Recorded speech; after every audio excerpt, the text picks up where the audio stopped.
Voilà, certaines de ces images sont déjà rentrées dans l'histoire. Elles en disent long sur l'atmosphère irrespirable qui règne depuis maintenant près de 4 ans à Washington. Il y a la situation politique, il y a aussi la société américaine. Les Américains sont-ils irréconciliables? Cette stratégie du pyromane peut-elle profiter à Donald Trump aux élections de novembre?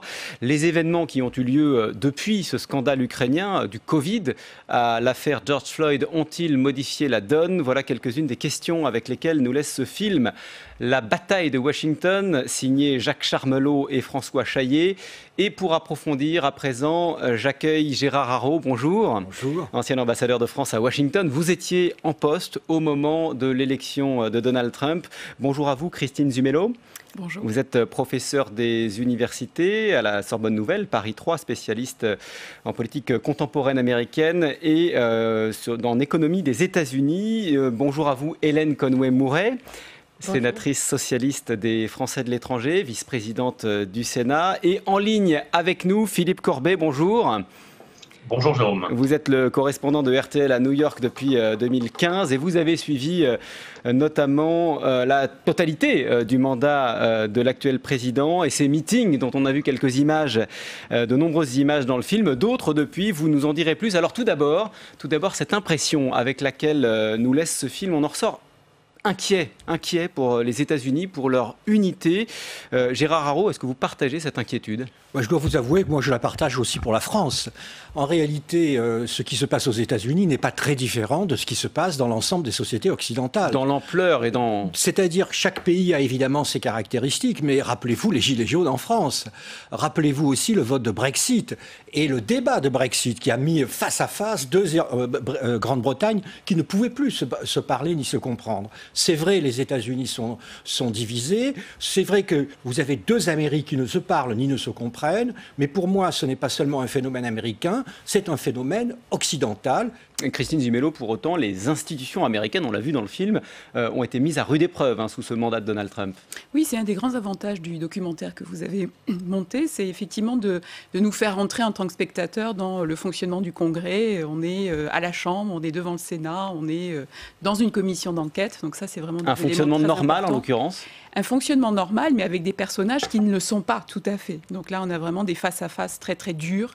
Je crois que tout le monde a en tête un homme et une femme, Pelosi-Trump. Là, bon, le discours d'État d'Union est vraiment absolument caricatural. Mais c'est une tendance à la polarisation, puisque c'est le grand mot utilisé depuis un certain temps, qui est une tendance de fond, quand même, aux États-Unis depuis un certain nombre d'années. Hélène Conway-Mouret, moi, j'aimerais avoir votre regard de parlementaire sur ces images d'un Parlement américain qu'on a vu à l'instant. Voilà, pas pour rien que ce film s'appelle La bataille de Washington. C'est vrai que ce documentaire est un bon résumé de ce que nous connaissons. Et on se rend compte que nous suivons non seulement les tweets du président Trump, qui s'adresse au monde entier aujourd'hui, mais nous suivons l'actualité politique américaine parce que les États-Unis demeurent un modèle de démocratie pour nous. Et l'ambassadeur a tout à fait raison. Je crois par effet de miroir, ce qui se passe aux États-Unis, nous pensons que cela se passe aussi, peut-être pas avec la même ampleur, dans nos démocraties, et que c'est donc tout un système, nos systèmes de valeurs, ce à quoi nous croyons, et ce que nous défendons en tant que parlementaires, qui est remis en cause. Et notamment dans le discours de l'Union, moi, ce qui m'a frappé, c'est que je n'avais pas l'impression d'être dans un parlement, mais dans un meeting politique où on n'avait pas là des représentants politiques, mais des supporters d'un président qui a cette capacité assez extraordinaire d'hystériser finalement une foule. D'autres l'ont fait aussi, mais lui a quand même cette propension à tomber dans le sentiment, dans l'émotion. Et moi, à chaque fois que je le vois, je ne peux pas m'empêcher de revoir cette image quand il était en charge de son émission de télé-réalité. You are fired.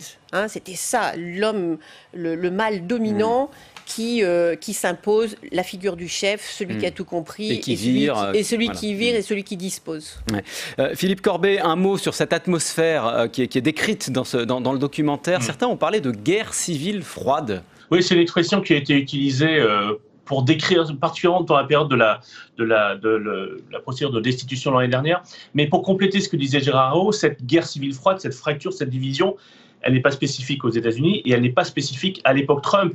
On peut voir dans les années 60 déjà des moments de fracture très forte et d'une certaine manière, on est aujourd'hui à l'aboutissement de 25 ans, en gros, de division de plus en plus accrue, depuis, en gros, les élections de mi-mandat du premier mandat Clinton en 1994, un congrès, une chambre républicaine, la majorité républicaine, extrêmement dure contre le président Clinton, et finalement, ça ne fait que s'aggraver depuis.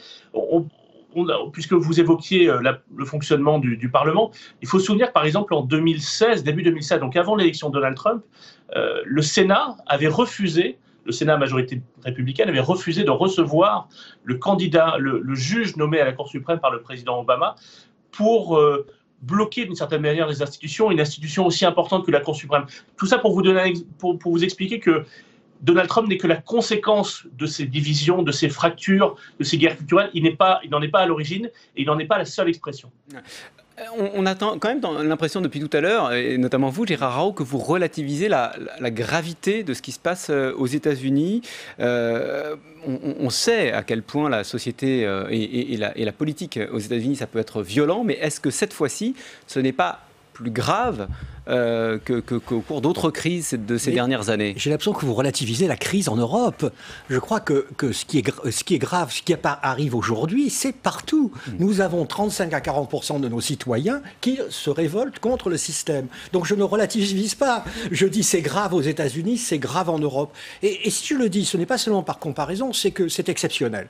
C'est-à-dire que jamais dans ma carrière, je n'ai vu une vie politique européenne à ce point alignée sur une vie politique américaine. C'est vraiment une crise globale, une crise de société, et c'est comme ça qu'il faut la voir. On voit trop Trump. Trump, c'est anecdotique. C'est anecdotique. Mais oui, c'est anecdotique. Le type n'est que le symptôme de la crise. Il y a une crise profonde. C'est la crise de 40 ans de néolibéralisme, avec les inégalités qui ont explosé partout dans le monde. Et c'est la crise de 2008, qui là-dessus, elle aussi, a frappé les sociétés, notamment la classe moyenne inférieure et les classes populaires. Est-ce que vous êtes d'accord avec ça, Hélène Conway-Mouret? Complètement. Et je crois que Donald Trump n'est pas la conséquence, il est simplement l'expression de ceci.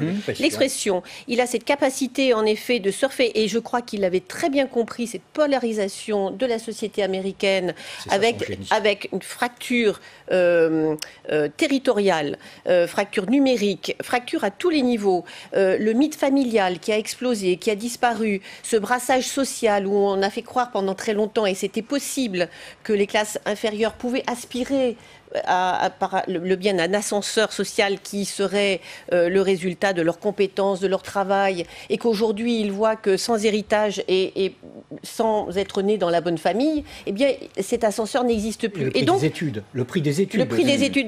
Donc ces inégalités devant le logement, devant la santé, devant l'éducation font qu'on a une société en effet américaine qui va mal. Et je crois que le nombre de suicides, le nombre d'overdoses et le fait que pour la première fois, c'est quand même une société dont l'espérance de vie diminue, une société occidentale. Donc tout cela est l'expression d'un mal-être profond, et c'est un mal-être qui est chez nous également, mais qui aujourd'hui est personnifié par cette personnalité exubérante qui s'impose. Et voilà. Christine Dumelo, Trump, un simple symptôme? Je crois qu'il ne faut pas oublier aussi que Trump n'est pas un homme politique, il est élu président républicain, mais qu'il n'est pas républicain. Oui, et que c'est une avancée, alors à la fois une avancée, on pourrait presque voir ça comme une avancée démocratique. Ce parti a accueilli tout de même un candidat, un trublion, dont on ne sait pas très bien d'ailleurs quelles vont être ses limites, parce qu'on est toujours dans l'excès. Et ils font bloc derrière lui quand même. Et qui font bloc derrière lui, mais peuvent-ils faire autrement? Voilà. Donc c'est vraiment une question très difficile. Mais on se demande quand même, en voyant encore une fois ces images, s'il n'y a pas d'autre stratégie possible face à la crise que vous décrivez. L'un des points qui est flagrant dans le documentaire, c'est que manifestement, Trump joue la stratégie de la désunion. Est-ce que vous êtes d'accord avec ça, Gérard Rao? Ah oui, non, tout à fait. Lui, il fait le clivage. C'est une élection de combat. Il a été élu. Il n'a jamais essayé d'unifier le pays. Il il a toujours défini eux contre nous. Alors, il a domestiqué le Parti républicain. C'est très important parce qu'il n'était pas républicain et sa politique, c'est pas la politique républicaine. Il est, par exemple, contre le libre-échange. Le Parti républicain, c'est le parti du libre-échange. Il n'a rien à faire de l'austérité budgétaire, etc., etc. Il a réussi à domestiquer le Parti républicain. Il a défini une nouvelle droite américaine. Ce qui est aussi intéressant parce que on voit aussi apparaître en Europe la même chose. Une nouvelle droite nationaliste, identitaire, contre le libre-échange. Ce qui se passe en Occident à l'heure actuelle, alors comme d'habitude ça se passe d'abord aux États-Unis, mais c'est assez frappant. Vous voyez apparaître dans la famille occidentale, vous voyez apparaître un nouveau conservatisme. Et je crois que ce sera ça son héritage. Philippe Corbet, vous qui êtes à New York, cette stratégie de la désunion, elle a eu des expressions tout à fait précises depuis que ce documentaire a été tourné, notamment avec l'affaire Floyd. Oui, c'est-à-dire que l'affaire Floyd, Donald Trump n'est pas responsable, il n'est même pas le supérieur hiérarchique des policiers qui ont tué George Floyd, puisque c'était la police locale. Il faut bien comprendre qu'ici, les gouverneurs, les maires ont des pouvoirs incroyables et très importants. Le président, parfois, n'est qu'observateur sur ce type d'affaires, mais il a suivi son instinct. Il a à la fois lu des messages sur prompteur qui appelaient au rassemblement du pays et aussi envoyé des tweets impulsifs au milieu de la nuit qui n'ont fait que rajouter les tensions, notamment 2-3 jours après la mort de George Floyd, la première nuit d'émeute, quand le commissariat avait brûlé, il avait envoyé un message qui disait quand il y a des émeutes, quand il y a des pillages, il y a des tirs.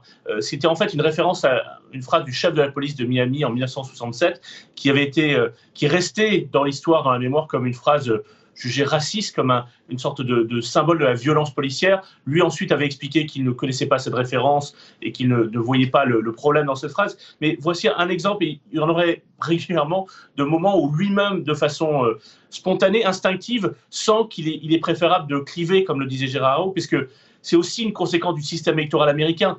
S'il avait cherché à rassembler, il n'aurait pas été élu président, Donald Trump. Il n'est élu président que parce qu'il arrive à mobiliser de façon très efficace une base dans certains États, donc la dernière fois dans le Wisconsin, le Michigan, la Pennsylvanie, et c'est ça qui lui permet d'être élu. S'il cherchait à rassembler 50% des Américains, il n'aurait probablement pas gagné la primaire républicaine, et en tout cas, il n'aurait probablement pas été élu, en tout cas pas avec cette stratégie, il n'aurait pas été élu président des États-Unis. Il y a donc une stratégie de la désunion, Christine Zumelo. Absolument, et je partage absolument les propos de l'ambassadeur Haro, et je crois que Trump montre aussi qu'il y a une crise des partis politiques aux États-Unis, que l'on connaît aussi en France. Et dans d'autres pays européens, absolument.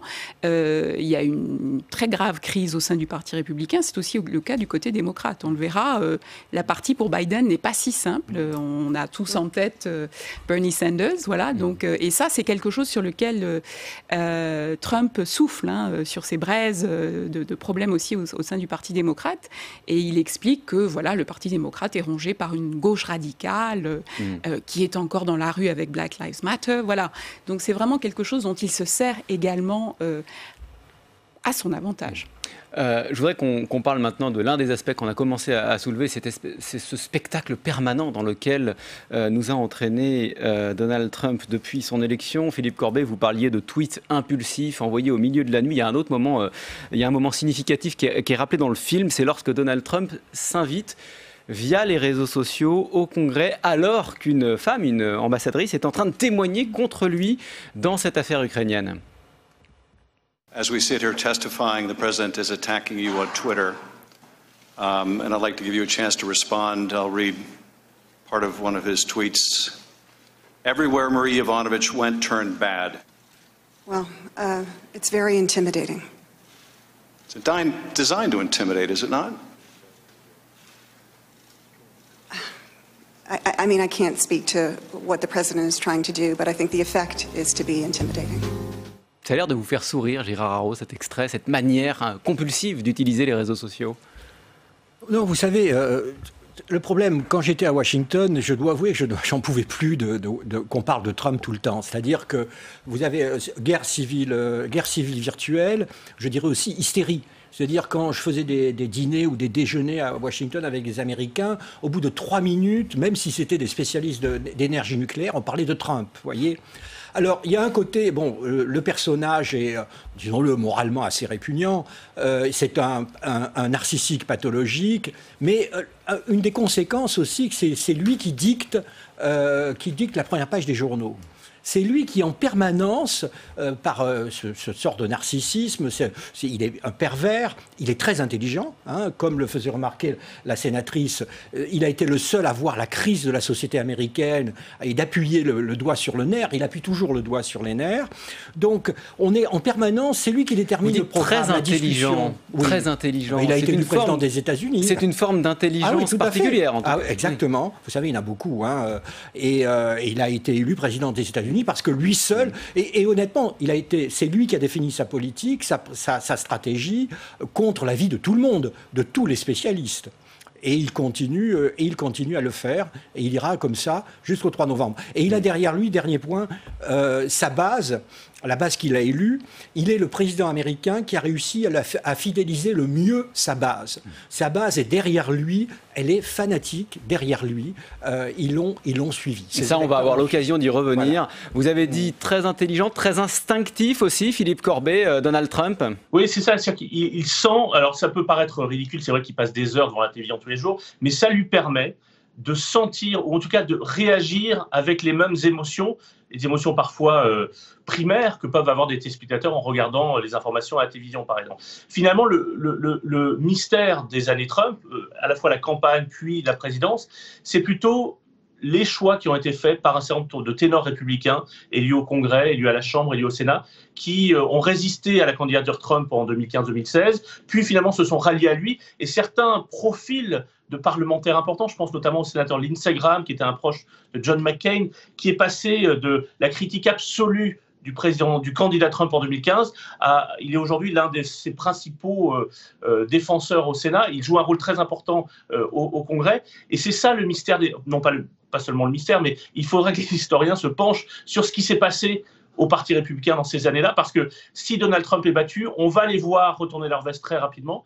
Et au contraire, beaucoup d'entre eux parient sur sa réélection et sur le fait que ce que Donald Trump a créé en 2015-2016, ce style, cette impulsivité, mais aussi cette compréhension du pays, va restructurer la politique américaine pour longtemps, et en tout cas le Parti républicain pour longtemps. Ce n'est pas une parenthèse, Donald Trump, c'est une redéfinition de ce qu'est l'esprit républicain, d'une certaine manière, comme Ronald Reagan l'a fait au début des années 80. Je ne compare pas forcément Reagan à Trump, mais Ronald Reagan avait redéfini ce que c'était que d'être républicain. Et bien Donald Trump réinvente aussi ce qu'est être républicain en Amérique au XXIe siècle. Vous êtes d'accord avec ça, Hélène Conway-Mouret? Donald Trump a, d'une certaine manière, le mieux pris en compte cette nouvelle donne, notamment liée à l'apparition de ces nouveaux médias que sont les réseaux sociaux? Oui, il les utilise à l'envi, on voit bien, et je pense que c'est très judicieux, parce que pour la première fois, un Américain se réveille le matin, et quand il consulte son téléphone, son président lui a fait part de ses émotions, des décisions qu'il a prises. Et je pense que, quelque part, c'est flatteur pour l'individu de penser qu'il a ce contact direct avec le président, dont il suit à la fois à la télévision, mais également sur son propre téléphone, finalement, les réflexions. Moi, je suis tout à fait en phase avec ce qui vient d'être dit, à ceci près que je pense qu'il y a un calendrier parlementaire qui fait que les parlementaires sont en élection constante. Et qu'aujourd'hui, je ne sais pas, au vu de l'investissement, notamment pour les sénateurs, de l'investissement financier pour être élus, si les Républicains ont le choix, pour ceux qui voudraient sortir et ne plus être dans ce système dual où on a les Républicains, et si on n'est pas Républicain, on est démocrate, si on n'est pas démocrate, on est Républicain. Je crois que Donald Trump a exacerbé justement le fossé. Et je ne sais pas s'il y reste encore des centristes, mais s'ils ont le choix. Mais je crois qu'aujourd'hui, malheureusement, les parlementaires n'ont plus le choix. Ils doivent suivre, ou alors ils sortent et ils font autre chose. Christine Dumelo. Oui, ce que vous dites est vraiment très juste. Et je crois que, deux choses. On oublie souvent en France que les États-Unis, c'est un pays fédéral, et que Trump a beaucoup joué là-dessus. C'est-à-dire, je ne suis ni à Washington, ce qui n'est pas vrai d'ailleurs, ni à New York, ni à Chicago. Je suis avec vous dans le pays, dans vos problèmes quotidiens, d'où Twitter, etc. Ces abus, pourrait-on dire, des réseaux sociaux. Donc un pays fédéral, et donc évidemment aussi le fait qu'en novembre, il y a l'élection du président, mais aussi de de la Chambre et d'un tiers du Sénat. Donc il y a effectivement une campagne permanente tous les 2 ans et une grande difficulté, effectivement, à cause du système électoral, pour les hommes politiques américains, quels qu'ils soient, de s'inscrire en dehors de ces 2 partis s'ils veulent gagner. Moi, quand j'étais à Washington, un certain nombre de sénateurs sont venus me voir pour me demander comment Emmanuel Macron avait fait. Parce que, évidemment, c'était une expérience unique, c'était gagner les élections au centre. Et le problème, lorsqu'on discutait, on arrivait à la conclusion que ce n'était pas possible aux États-Unis, parce qu'aux États-Unis, vous avez les primaires. Or, les primaires, ce sont les militants de chaque parti, qui sont évidemment beaucoup plus à droite et beaucoup plus à gauche que les électeurs eux-mêmes. Et donc, tout candidat devait passer par les primaires, c'est-à-dire devait aller à droite et à gauche et s'éloigner du centre. Et donc, la conclusion qui en avait été tirée, c'était que l'expérience d'Emmanuel Macron, qui faisait rêver certains sénateurs démocrates, ne pouvait pas être renouvelée. Hélène Conway-Mouret. Oui, je me demande si nous ne devons pas mener une réflexion approfondie sur le système présidentiel, qui de fait, on le voit en France comme aux États-Unis, crée ce fossé entre des partis, entre des extrêmes, où finalement tout est basé sur le pouvoir d'un homme. Et ceux qui sont dans son camp, forcément, vont en profiter et lui doivent allégeance. Et je pense qu'on se doit, aujourd'hui, en France, comme peut-être aux États-Unis, de réfléchir au pouvoir qui est donné à un seul homme. Et à une élection. Et après, on s'en tiendra là sur... Mais en tout cas, c'est vrai que ce moment de l'élection est quelque chose, aux États-Unis comme en France d'ailleurs, de quasi religieux presque. En tout cas, on investit beaucoup politiquement et médiatiquement. Tout à fait. Et puis je prononce cette expression qui fait débat aux États-Unis depuis des années, puisqu'il y a toujours une tentative de faire passer un amendement à la Constitution pour abolir le collège électoral. Donc c'est cette chose qui fait qu'une majorité simple se transforme en une majorité écrasante. On a tous en tête les cartes des résultats électoraux aux États-Unis, c'est soit rouge, soit bleu. Et effectivement, dans la granularité des résultats, c'est beaucoup plus nuancé et on ne peut pas le voir avec le système électoral et l'élection du président de façon indirecte. Alors, je voulais qu'on revienne un petit peu sur ce qu'on a vu dans ce documentaire. Il y a quelques passages qui sont, vus de France en tout cas, assez spectaculaires. J'avais envie de vous montrer un autre extrait quand on parle de spectacle. Ce dernier discours sur l'état de l'Union de Donald Trump, c'était, vous l'avez dit, Hélène Conway-Mouret, un show télévisé avec des happenings, des coups de théâtre. On regarde et puis on en parle après. War places a heavy burden on our nation's extraordinary military families, especially spouses like Amy Williams from Fort Bragg, North Carolina, and her 2 children, 6-year-old Eliana and 3-year-old Rowan. There is one more thing. Tonight we have a very special surprise. I am thrilled to inform you that your husband is back from deployment. He is here with us tonight, and we couldn't keep him waiting any longer.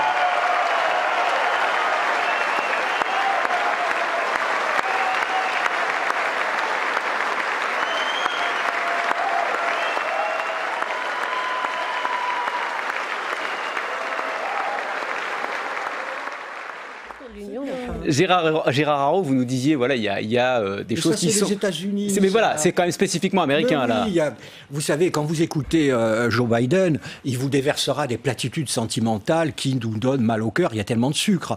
Le pays adore le sucre, voilà, ça fait partie. Chaque pays a ses propres caractéristiques. Enfin là, on est quand même devant le Congrès. Mais nous, mais nous, c'est le sarcasme, eux, c'est le sucre. Voilà, c'est tout. Vous vouliez ajouter quelque chose? Je dis, ce sont des supporters, là, les républicains que nous voyons. Ce ne sont pas des hommes ou des femmes politiques. Enfin, on ne reconnaît pas le trait et la retenue que l'on doit avoir normalement au Parlement. Ouais, à propos de supporters, Philippe Corbet, il y a un point qui m'intéresse aussi beaucoup dans le film. On l'a vu souvent en meeting, Donald Trump. Il attaque, voilà, il va se ressourcer en quelque sorte auprès de ses troupes. Il attaque très violemment ses adversaires. Il les ridiculise. Vous, Philippe, vous en avez suivi un certain nombre depuis maintenant. Des dizaines, ouais. Oui, racontez-nous d'abord, c'est impressionnant. Ces meetings. C'est un spectacle. Ça n'a rien à voir avec des discours politiques en France où vous avez un texte écrit, calibré, où vous commencez par remercier les élus locaux, puis après vous faites quelques généralités, vous finissez par vive la République, vive la France. Ça n'a rien à voir avec ça. C'est un spectacle au sens j'allais dire au bon sens du terme, c'est-à-dire qu'il sait faire un show. C'est-à-dire qu'il raconte des histoires, il fait des blagues, il sent la salle, comme quelqu'un, comme un humoriste qui aurait un tour de chant ou un chanteur qui aurait un tour de chant et qui sentirait la salle et qui adapterait son programme en fonction de la salle. Donc, il y a des soirs où il est vraiment drôle en fait, et où ses partisans viennent assister à quelque chose, viennent passer un bon moment. Et puis il y a des jours où il est sur un message percutant et où il va très loin, parfois très loin, emballé d'une certaine manière par la puissance de la foule. Et l'insulte, qui est assez frappant, il insulte ses adversaires. Oui, mais ce qui est assez frappant, c'est qu'il ne sait pas lui-même souvent ce qu'il va dire ou le ton qu'il va donner en entrant dans la salle. Et ses partisans ne savent pas toujours, en tout cas son équipe de campagne ne sait pas toujours sur quel ton il va être dans ce meeting. Ça dépend aussi de son humeur, ça dépend aussi de la salle, ça dépend aussi de ce qu'il a vu sur Fox News, dans Air Force One avant d'arriver, ça dépend de la polémique du moment. Il n'a pas un message calibré et parfois c'est extrêmement efficace. Et parfois, il est un peu à côté de la plaque. Et on l'a vu, par exemple, dans le meeting de Tulsa, dans l'Oklahoma, juste avant, en juin, qui était son premier meeting depuis 3 mois et demi. C'est vrai qu'il y avait des gradins qui étaient vides et ça a été beaucoup souligné. Moi, ce qui m'a semblé le plus frappant dans le discours, c'est qu'il n'a pas réussi à accrocher Joe Biden. Pour l'instant, Joe Biden est insaisissable. Il aurait pu attaquer frontalement, violemment. Il aurait pu finalement enfoncer Joe Biden dans un coin. Eh bien, il a fait en fait un spectacle d'humoriste, de chansonnier qui multiplie les histoires drôles et les allusions qui enthousiasment la salle. Mais au bout du compte, après 1h30 de discours, il n'a pas réussi à atteindre son objectif, qui est de coincer Joe Biden, de définir pour son électorat qui est Joe Biden. Pour l'instant, il n'arrive pas à le faire. Joe Biden est insaisissable pour lui. Un mot sur ces discours, Gérard Haraud. Vous avez eu l'occasion d'aller le voir en meeting. Oui, non, mais c'est très impressionnant parce que, et c'est aussi un peu effrayant, parce que ça fait penser évidemment à d'autres expériences.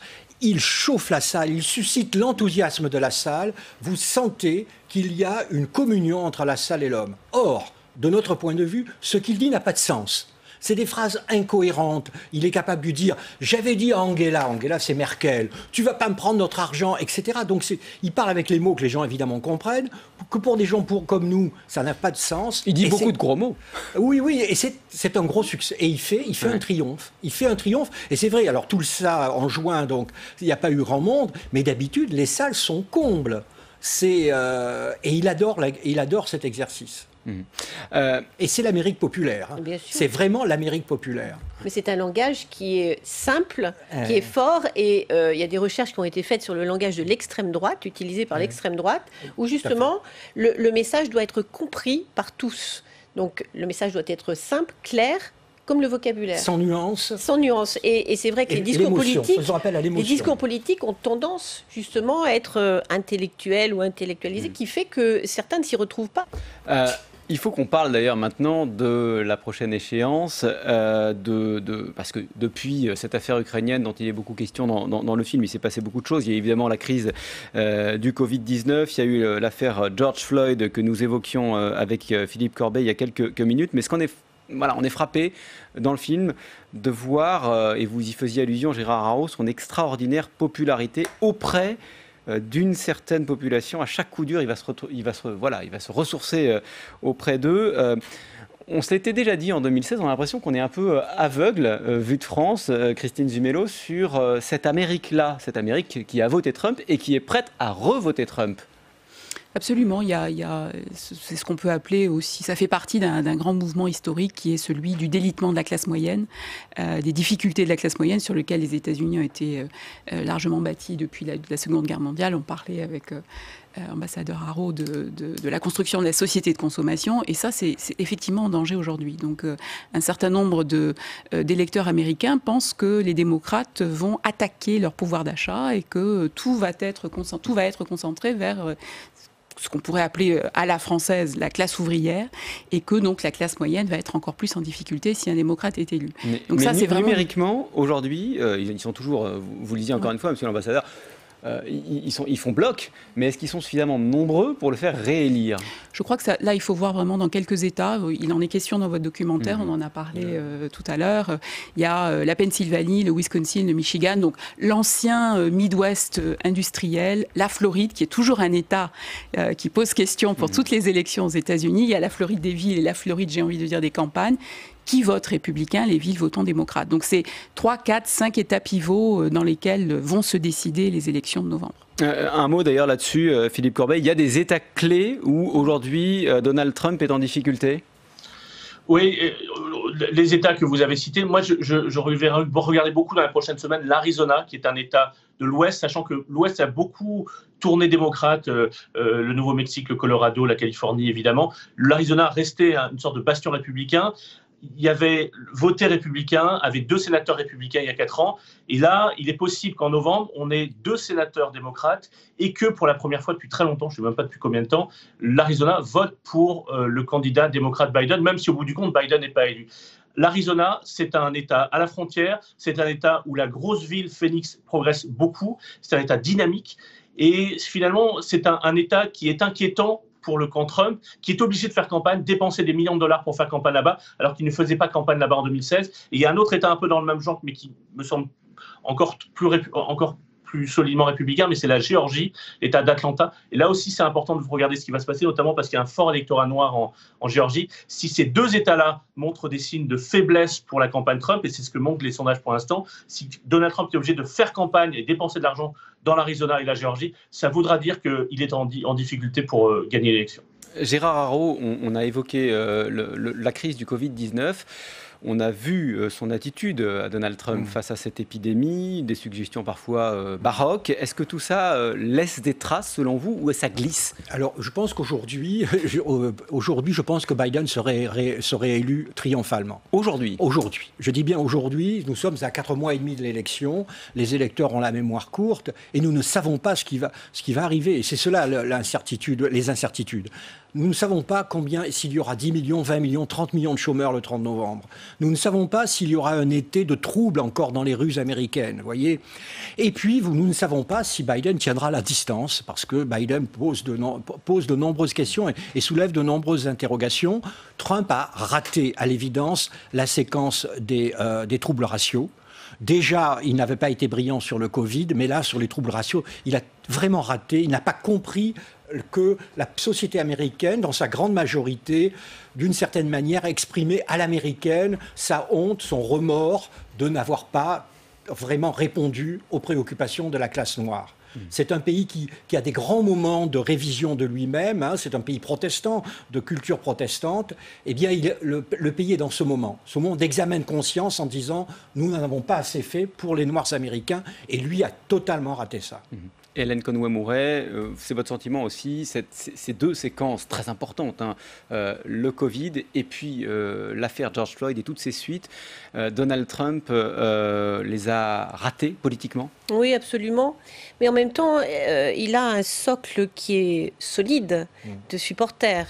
Et donc, ce dont il a besoin pour gagner l'élection, c'est ce qu'il va rajouter. Et je crois qu'il est assez fort en ciblant certaines catégories. On voit bien la façon dont il se saisit, par exemple, de la moralité, même si son comportement, forcément, n'est pas forcément en phase avec le fait qu'il flatte les évangélistes, avec la prière, avec la Cour suprême, avec l'avortement, enfin, ce positionnement qui fait que il est en capacité de s'adresser à des parts entières de la population, que ce soit sur le plan religieux, ethnique aussi, puisque on voit la façon dont il se comporte avec Cuba pour justement gagner notamment l'État de Floride. Donc il a une politique très ciblée sur des catégories de personnes qui peut faire qu'elles feront la différence in fine entre celles dont il a besoin. On sait très bien que Hillary Clinton a gagné le vote populaire, mais elle n'a pas ensuite gagné 2%. Le vote final. Et donc, je crois que dans sa stratégie, et il continue à gérer le pays comme il a mis en place sa campagne électorale sur l'instinct, fait qu'il est tout à fait en capacité de voir exactement ceux qu'il peut récupérer et qui voteront le moment venu. Trump, c'est l'alliance des Gilets jaunes et de la Manif pour tous. Il a réussi le rêve de l'extrême droite française. Il a réussi, et il réussit à passer d'un pied sur l'autre suivant les sujets. Et cette alliance, elle n'est pas friable aujourd'hui, Christine Zumelo. Elle ne risque pas de tanguer. Il n'y a pas certaines catégories, pour reprendre le terme que vous utilisiez, Hélène Conway-Mouret, qui risquent de le lâcher en cours de route?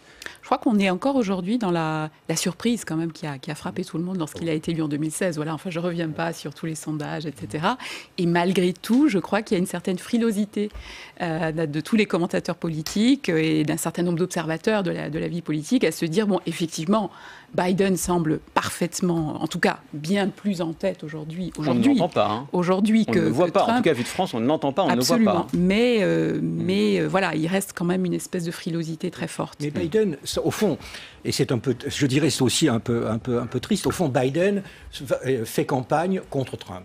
En gros, il s'efface quasiment pour laisser Trump. C'est un référendum sur Trump. Voilà. L'élection va être ça, et c'est ce que joue Biden. Là-dessus, Philippe Corbet, il y a quelque chose d'intéressant. Je disais, vu de France, nous, Joe Biden, on ne le voit pas. Il n'existe pas. On ne voit que Trump. Est-ce que c'est le cas aussi aux États-Unis? Est-ce qu'on voit un petit peu Joe Biden? Moins il parle, plus il monte dans les sondages. Donc, il va rester dans sa maison du Delaware, je pense, pendant un bout de temps. Il a une capacité assez incroyable, Joe Biden, depuis longtemps, à faire des gaffes, à dire des grosses bêtises parfois. Et on l'a vu ces dernières semaines. Donc, je pense qu'ils vont bien le laisser tranquillement tant qu'il est sur cet élan. Il faudra regarder deux choses dans les prochains mois qui seront intéressantes, au-delà des questions de fond qui sont évidemment importantes. D'une part, est-ce que ce spectacle Trump, qui a été si efficace depuis 2015, est-ce que ce spectacle lasse ou pas les Américains? Il y aura aussi cette dimension-là presque de « je veux changer de chaîne, je n'en peux plus de ce spectacle ». Ça, il faudra regarder. Et deuxièmement, qui est le candidat le plus rassurant? Qui protège le plus? Et c'est la protection face au Covid, face à la crise économique, face à la crise sociale, face aux violences. Qui protège? Qui rassure? Qui rassure? Et est-ce que ce spectacle est intéressant? Ces deux choses-là vont être importantes dans l'élection des prochains mois. C'est peut-être pour ça, par exemple, qu'on voit que les personnes âgées décrochent. C'est peut-être pour ça qu'on voit que les femmes décrochent dans les sondages, parce que le socle de base de Donald Trump, c'est des hommes blancs qui travaillent, qui ont entre 30 et 70 ans, eux restent extrêmement solides autour du président. Merci beaucoup, merci Philippe Corbet, vous étiez en ligne de New York. Merci à tous les trois ici en plateau de nous avoir éclairés sur cet enjeu qui va donc beaucoup nous occuper dans les prochains mois. Philippe Corbet, je signale deux ouvrages.